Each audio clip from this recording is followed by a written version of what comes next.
नमस्कार, मैं हूं संजय शर्मा। आप देख रहे हैं 4PM महाराष्ट्र। नीतीश अगर सीएम का पद छोड़ने जा रहे हैं तो फिर बिहार का सीएम कौन बनने जा रहा है? राजनीति की तमाम बातों की चर्चा अभय द्विवेदी के संग की है। बिहार के ऑपरेशन बिहार पर इससे सार्थक बातचीत कुछ हो नहीं सकती। चैनल को सब्सक्राइब करिए, ज्वाइन करिए। चलते हैं अभय द्विवेदी के पास। 4PM न्यूज नेटवर्क में बहुत बहुत स्वागत है अभय द्विवेदी आपका। आप मुझसे कह रहे थे कि आपको ज्योतिष में यकीन नहीं है, आप ज्योतिष में भरोसा नहीं करते, लेकिन भविष्यवाणी आपने कर दी थी बिहार के चुनाव से पहले। आप भी भविष्यवाणी करते हैं। हमारे राजीव जी जो ज्योतिषाचार्य हैं, उनकी दुकान आप फीकी कर देंगे। आपने कहा था कि अगर नीतीश बन भी गए तो सरकार को चलाने नहीं देंगे, नीतीश को मुख्यमंत्री रहने नहीं देगी बीजेपी। और अब लगभग फाइनल हो गया है कि बिहार के मुख्यमंत्री नीतीश कुमार राज्यसभा जा रहे हैं। अब मुख्यमंत्री की कमान उनके बेटे को मिलेगी। कल उनके बेटे की जेडीयू में एंट्री हो रही है, या फिर कोई और दांव चलाएगा, इस पे सबकी निगाहें। अमित शाह बिहार पहुंच रहे हैं। राजनीति में होली के दिन ये रंगों का जो चटक खेल खेला है भारतीय जनता पार्टी ने, ये क्या है, खेला क्या है? आपको कैसे पता था कि ये कुछ ही महीने में नीतीश कुमार की विदाई हो जाएगी? बड़े दावे के संग कहा था आपने कि नीतीश मुख्यमंत्री बन भी गए तो बीजेपी उनको बहुत दिनों तक रहने नहीं देगी। और मैंने अब मान गया कि आप भी भविष्यवाणी करते हैं। बताइए, ये भविष्यवाणी आपने कैसे करी थी? देखिए, ये भविष्यवाणी नहीं थी, ये एक विश्लेषणात्मक आकलन था, जिसका आधार ये था कि भारतीय जनता पार्टी की महत्वाकांक्षा बिहार की गद्दी पर कब्जा करने की है। और बिहार की गद्दी पे वो एक ही तरीके से कब्जा कर सकती है थी, दो तरीके से कब्जा कर सकती थी। एक तो ये नीतीश कुमार को जबरन हटा देती। नीतीश कुमार को जब भी उसने साजिश करके जबरन हटाने की कोशिश की तो नीतीश कुमार पलटी मारे। नीतीश कुमार ने पलटी मारी और वो राष्ट्रीय जनता दल के साथ जाकर मिल गए। और इस तरह भारतीय जनता पार्टी को एक बार नहीं, दो बार उन्होंने धता बताई। 2015 का जो विख्यात चुनाव था, जिसमें नीतीश कुमार और लालू यादव ने मिलकर भारतीय जनता पार्टी को करारी शिकस्त दी थी। इसलिए भाजपा की इस बार कोशिश ये थी कि जोर का झटका धीरे से दिया जाए और नीतीश कुमार को इस तरह हटाया जाए जिसमें नीतीश कुमार की अपनी सहमति हो, यानी एक समझौता करके हटाया जाए। अच्छा, ये बात बिहार में और दिल्ली में पिछले 2-3 दिन से इसकी सुगबुगाहट चल रही थी, लेकिन मुझे अभी भी इस बात का पूरा यकीन नहीं है कि ऐसा अभी हो गया है और वो समझौता जिसके तहत बिहार में सत्ता का परिवर्तन होना है, वो समझौता बन गया है, तैयार हो गया है। मेरा मानना है कि ऐसा होगा अंततः। मैं अभी भी इस बात पर टिका हुआ हूं कि नीतीश हटेंगे, भाजपा के हाथ में बिहार की कुर्सी, बिहार में मुख्यमंत्री की कुर्सी जाएगी। लेकिन उसके होने के लिए एक दोनों के बीच में एक मेमोरेंडम ऑफ अंडरस्टैंडिंग होना होगा, एक एमओयू होना होगा दोनों के बीच में, जिसमें सब चीजें तय होंगी कि किसको क्या मिलेगा, किसका रिटायरमेंट पैकेज क्या होगा, नीतीश कुमार के बेटे को क्या मिलेगा, जनता दल यूनाइटेड को क्या मिलेगा, जनता दल यूनाइटेड के लोग हैं उनको क्या मिलेगा, भाजपा क्या देगी क्या लेगी, ये सब तय होना होगा। मुझे इस बात में अभी भी पूरी तरह विश्वास नहीं है, क्योंकि ये पत्रकार लोग इस बात को चला रहे हैं। ये घोषणाएं जो टीवी के मंचों पर की जा रही हैं, ये पत्रकारों द्वारा की जा रही हैं। उन पत्रकारों द्वारा की जा रही हैं जो दावा करते हैं कि उन्हें अंदर की जानकारी है। लेकिन अभी तक जनता यूनाइटेड ने कोई घोषणा नहीं की है, भारतीय जनता पार्टी ने कोई घोषणा नहीं की है। हो सकता है कि अमित शाह वहां जाएं और वो नितिन नवीन और नीतीश कुमार के बेटे निशांत कुमार का पर्चा भरने में मौजूद रहे वहां पर। अच्छा, ये भी हो सकता है कल। तो ये पत्रकार लोग कहना शुरू कर देंगे कि नहीं, अभी नहीं हुआ, कुछ ऐसा बाद में कुछ और बदल गया वगैरह वगैरह, इस तरह की बातें करने लगेंगे। ठीक है, इस कहीं किसी चैनल पे ये बात एक अटकल की तरह आ रही है, किसी चैनल पे ये बात थोड़े विश्वास के साथ कही जा रही है। लेकिन अगर ये सब तय हो गया है तो जो दोनों पार्टियां हैं और पूरा जो एनडीए है, नेशनल डेमोक्रेटिक अलायंस है, इसमें और भी कई पार्टियां, अगर ये तय हो गया तो क्या ये चिराग पासवान को नहीं पता होगा? अगर ये तय हो गया है तो क्या ये उपेंद्र कुशवाहा को नहीं पता होगा? अगर ये तय हो गया है तो जितेंद्र राम मांझी को नहीं पता होगा? ये उन लोगों को भी ये बात पता होगी। कहीं ना कहीं से तो ये बात निकल के आती ही।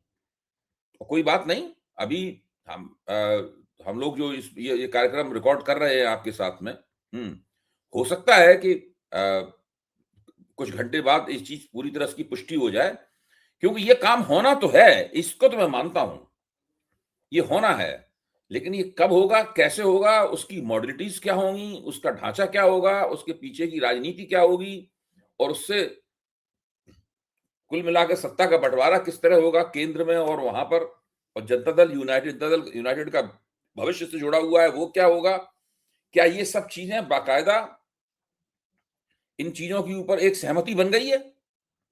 अगर इन चीजों में सहमति बन गई, इसका मतलब यह है कि ये बातचीत बहुत दिनों से चल रही होगी, उसमें एक पहलू नहीं है शामिल इसके अंदर। ये मत मानिए इसमें एक ही पहलू शामिल है। अच्छा, अब आप इसमें तर्क सोचिए, नीतीश कुमार राज्यसभा के सदस्य, कहा ही जा रहा है कि राज्यसभा के सदस्य बन के आएंगे। राज्यसभा के सदस्य बन, क्या वो केवल राज्यसभा के सदस्य ही रहेंगे? ये राज्यसभा के सदस्य बनने का मतलब है कि उन्हें केंद्रीय मंत्रिमंडल में एक बड़ी जिम्मेदारी दी जाएगी।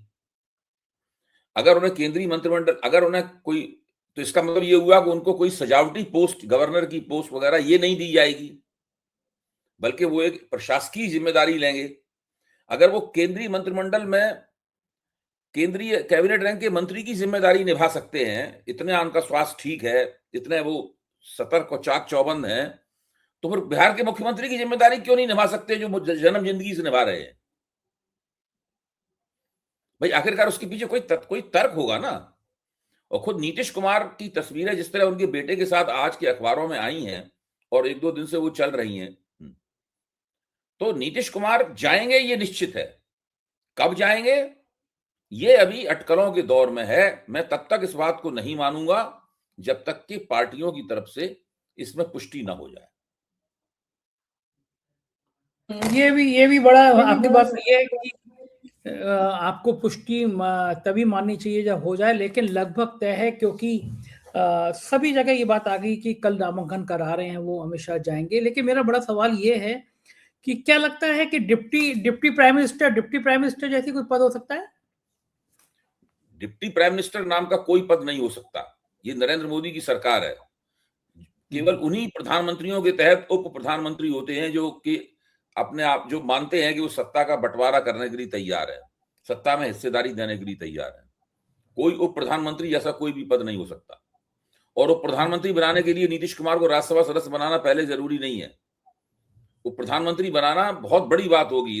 वो इसका मतलब है कि नरेंद्र मोदी अपनी अथॉरिटी की हिस्सेदारी कर रहे हैं। और अगर कोई महत्वपूर्ण मंत्रालय होता है तो चंद्रबाबू नायडू नहीं कहेंगे कि उनके बेटे को भी एक बड़ा मंत्रालय?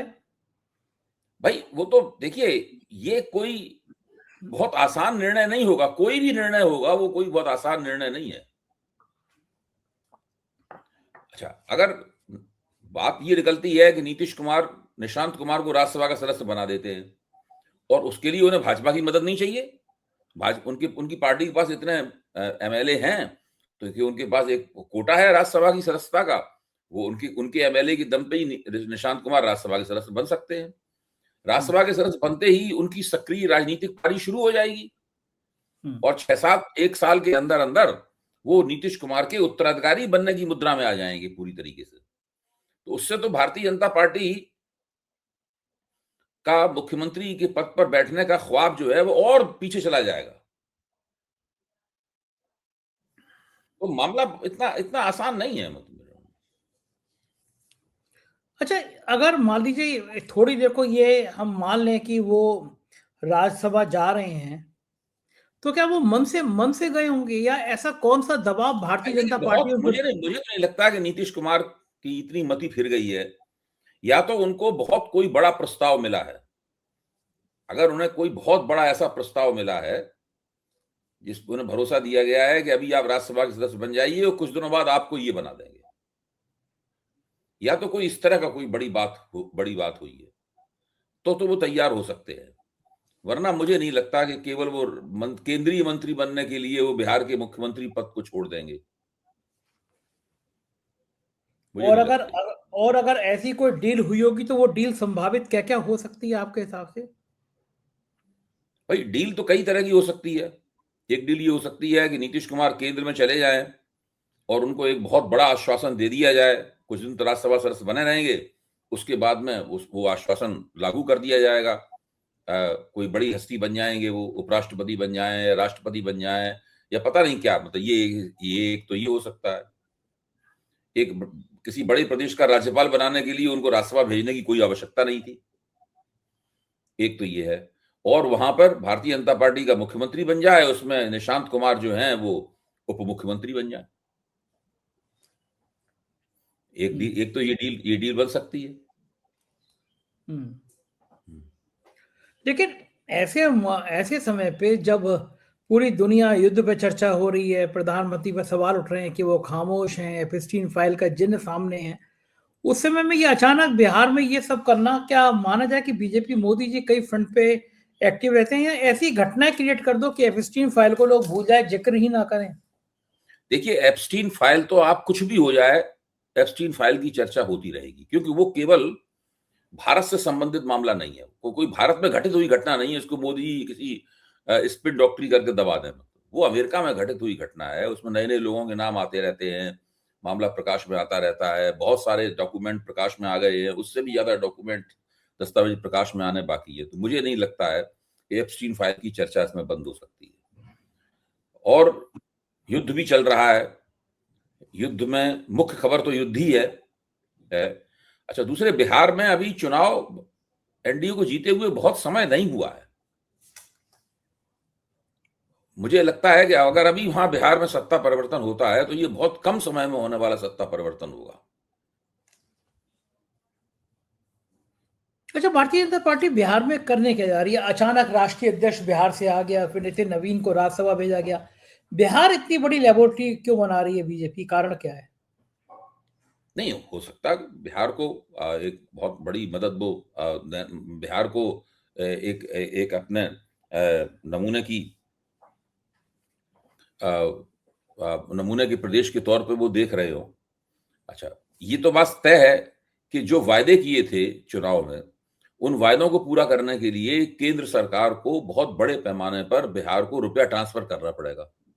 तभी उन महिलाओं को जो भी देने की बात थी, 10-10 हजार रुपए देने की बात थी, लगातार उनको देते रहने के लिए एक बहुत बड़े पैमाने पर रुपया ट्रांसफर करना पड़ेगा। हो सकता है केंद्र सरकार ही सोच रही हो कि भाई बिहार सरकार तो हम ही चला रहे हैं, हम ही भेज रहे हैं वहां पैसा करने के लिए, वरना बिहार के पास तो पैसा है नहीं। पहले भी जो किस्तें दी गई थी वो विश्व बैंक के लोन में, जो लोन की रकम थी, कर्ज की रकम थी, उसमें से बांटी गई थी किस्तें, और वहां पे उसकी भरपाई भी करनी होगी, क्योंकि विश्व बैंक का कर्जा आप किसी और मद में नहीं खर्च कर सकते, तो वहां की भरपाई भी करनी होगी, वरना विश्व बैंक नाराज हो जाएगा तो आगे वो लोन वगैरह नहीं, कर्ज नहीं देगा, और वो डिफॉल्ट की पेनल्टी वगैरह भी वहां होती है बहुत ज्यादा। तो एक तरह से बिहार की सरकार केंद्र सरकार ही चला रही है। इसलिए हो सकता है केंद्र सरकार ने सोचा हो कि भाई चला तो हम ही रहे हैं, तो क्यों ना हम ही, हमारा ही आदमी गद्दी पे बैठे। कई इनडायरेक्ट बातें पे हो चला, सकती डायरेक्ट हैं। चला रहे हैं। ये जो बात कही जा रही है कि अमित शाह वहां इसलिए जा रहे हैं कि भाई अगर नितिन नवीन पार्टी के अध्यक्ष हैं और जब वो वहां पर राज्यसभा का पर्चा भरेंगे, तो वहां पर अगर अमित शाह वहां जाते हैं तो उसमें कोई ऐसी बात नहीं है, उसमें अमित शाह इसलिए भी जा सकते हैं वहां पर। हाँ, बिल्कुल और सही बात है। 24 घंटे बचे हैं, 24 घंटे में सब कुछ क्लियर हो जाएगा कि राजनीति का पेच क्या क्या। बहुत बहुत शुक्रिया अभय जी, आपने मुझसे बातचीत की, समय दिया, धन्यवाद आपका। ये थे अभय दुबे जी। पूरी बातचीत आपने सुनी, कैसी लगी बातचीत मुझे बताइएगा जरूर। राजनीति के तमाम पेचों पर इसी तरह की चर्चा सुनने के लिए देखते रहिए 4PM न्यूज़ नेटवर्क।